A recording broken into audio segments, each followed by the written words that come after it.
ফরিদগঞ্জে বালুবাহী ট্রাকের চাকায় পিষ্ট হয়ে মোটরসাইকেল চালকের মৃত্যু।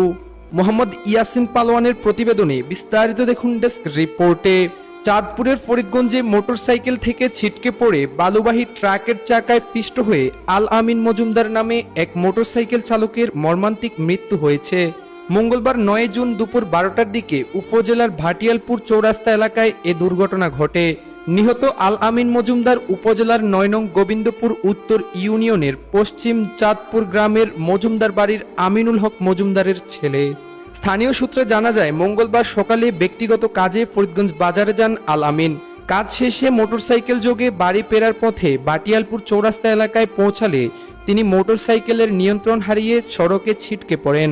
এ সময় পাশ দিয়ে যাওয়া একটি বালুবাহী ট্রাকের চাকার নিচে চাপা পড়ে গুরুতর আহত হন তিনি। স্থানীয়রা দ্রুত তাকে উদ্ধার করে ফরিদগঞ্জ উপজেলা স্বাস্থ্য কমপ্লেক্সে নিলে কর্তব্যরত চিকিৎসক তাকে মৃত ঘোষণা করেন।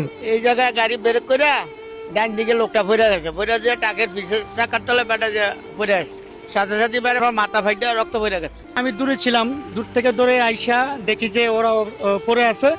ওখান থেকে তুলে হাসপাতাল পাঠাইছি। হাসপাতালে যাওয়ার পরে হাসপাতাল কর্তব্যরত চিকিৎসকরা তাকে মৃত ঘোষণা করছেন।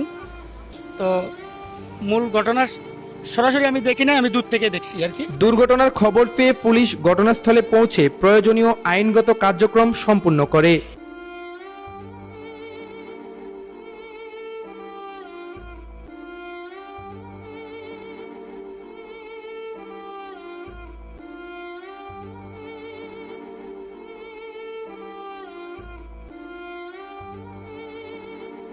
আল আমিনের আকস্মিক মৃত্যুতে পরিবার, স্বজন ও এলাকাবাসীর মাঝে শোকের ছায়া নেমে এসেছে।